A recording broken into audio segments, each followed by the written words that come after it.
All right, y'all. So I know I'm late, but it's better late than never.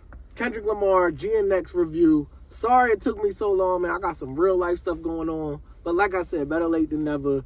These are my thoughts on the Kendrick GNX album. First off, I love Kendrick.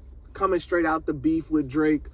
I didn't know what to expect from the album at all. Did not know what to expect. And we got a very West Coast album. I feel like some people love it. Some people aren't too fond of it. They wanted like a more traditional Kendrick album. But I thought it was dope what he did for the West Coast. So let me go over the songs that I like the most. Then I'll give you my ranking of the album. Starting off with Whacked Out Morals, man. This Kendrick talking his shit. Kind of like, he sound like the bull who just like killed somebody in the beef. Like he sounds like that on the first track. It's like, he is like, fuck everybody that's on my body. Like you can tell he's out there to like kill niggas. And I love that energy from Kendrick. Love that first track. You know, I thought it was a great way to start the album. Now Squabble Up. I'm kind of like this on Squabble Up. I feel like we promoted that song so much through TikTok that woke up looking for the broccoli. I keep going on. And then the full product didn't match, you know, that little snippet. That's how I felt. Like, I feel like the full product of Squabble Up didn't match that snippet that woke up looking for the broccoli. And I wish he brought that back. I wish that was the hook rather than I feel good, get the fuck out of my face. Like, I don't know. Squabble Up was like this to me. It was cool. Wasn't my favorite on the track on the album, but it was cool. Luther, man. First off, If This World Were Mine sample by Luther Vandross, man. The way they flipped that sample, I absolutely loved it. Kendrick and SZA, when they're together, you know, they can do no wrong. That's a hit. It's already been a hit. Absolutely love Luther.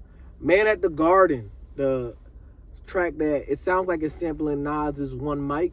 Love that. It to me, that's my theme music for 2025. Nigga, I deserve it all. Like, I think when you hear that track, it just makes you want to get up and get to it and do whatever goals you got. You want to just accomplish them. So yeah, love that track as well. TV Off, hit, banger, beat is crazy. Him screaming mustard, like, it's a banger. I feel like this song is going to go crazy when he performs it live and the whole crowd, I can't wait to see him perform it live. When the whole crowd goes mustard, like, it's going to be crazy. My kids have been playing that song nonstop since it dropped. The kids love it. I love it. It's a big hit. It's a banger. Dodger Blue, I feel like, is the most underrated song on this album. I love Dodger Blue. It gives you that old funk West Coast, like Isley Brothers feel almost to it. And then Roddy Ricch on there. When I first heard it, I didn't even know that was Roddy. I'm like, who's that singing? I was like, damn, that's Roddy? Man, Roddy got in his bag on that, and I think that is the most underrated track on this album. Love Dodger Blue. Peekaboo, one of my favorites. It's so catchy. Peekaboo is probably the catchiest song on the entire album. I played Peekaboo probably like every single day. Peekaboo, I don't know, one in my chain. Peekaboo, like, and the bull. I love how Kendrick put a lot of different West Coast artists on there. The bull on Peekaboo, he probably got my favorite verse on the whole album. Like, oh, what's his name? Chuck E. Cheese, whatever his name is. But I absolutely love Peekaboo. That's one of my favorite songs. But my absolute favorite song on this album, Heart Part 6, man. Kendrick can do no wrong with his Heart series. And this is just another settlement in the Heart series. I love it. He's talking about his come up with TDE, the sample in the back. What's that, an SWV sample, I think? Man, it's like, that is the traditional Kendrick that I think everybody loves. And, you know, when they hear Kendrick, that's what they want to hear. And I absolutely love that track from start to finish. That is absolutely my favorite song on the entire album. And then Gloria.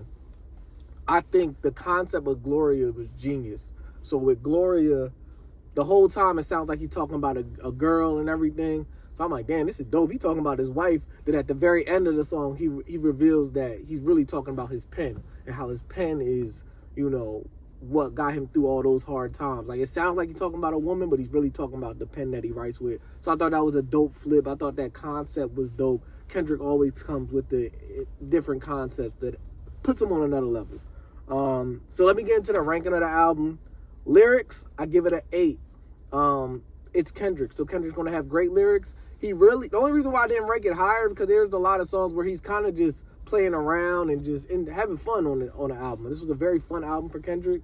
So I give it an 8 with lyrics. Production, I give it 8. Solid production overall. The only track I didn't really like the production with GNX. That beat sound like a 2003 Soulja Boy beat. Like I do not like GNX production. That's the only one. The song GNX, obviously not the album. Replay value though, I give this album a 10 out of 10. To me, this might be Kendrick's best replay value album, because he's having fun on this album. A lot of this is just him having fun. The West Coast bop, the West Coast dancing. It's a very dancing album, and it's still been on repeat since it dropped for me. So replay value, I'll give it a 10. Creativity, I'll give it a 7. I think out of all of Kendrick's albums, this might be the least creative. Just because, I think he was in his West Coast bag. I think he stayed in that bag. And I think he wanted to represent for the West Coast. But I'm used to Kendrick having a little bit more innovation with creativity. But still solid 7 on creativity. So overall, I rank Kendrick's GNX album a 8.3. Solid album from Kendrick, man. And yeah, I want to see what's in store next, man. I'm excited for his Super Bowl performance. I think his trajectory right now, he just keeps going like this after the Drake beef. So I'm excited to see that, and excited to see what's next for Kendrick. Some people are saying that there's another Kendrick album, that he's going to drop another one. I don't think so. I think this is the album, and people just wanted something different, but you never know. It's Kendrick Lamar. He can do anything. But yeah, man, that's my review of the Kendrick GNX album. Sorry it took so long, y'all. I've really just been going through a lot of life. But I'm telling y'all, I'm back on the music. Back on the videos. My goal is to do 5 videos a week for the entire year of 2025. All right, so I'm out, y'all.